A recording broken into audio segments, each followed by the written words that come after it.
Sa John chapter 11 verse 1 to 45, akala ng lahat tapos na ang story ni Lazarus.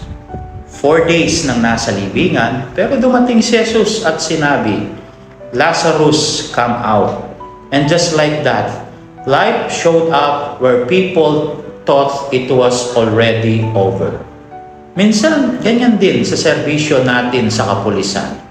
May days na nakaka-drain, nakakapagod at parang ang bigat ng responsibilidad.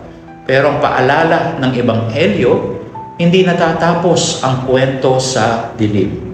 Just like Lazarus, God calls us to rise up, to show up every day with courage, integrity, and malasakit sa bayan.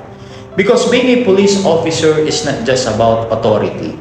It's about being alive in places where people feel fear and uncertainty.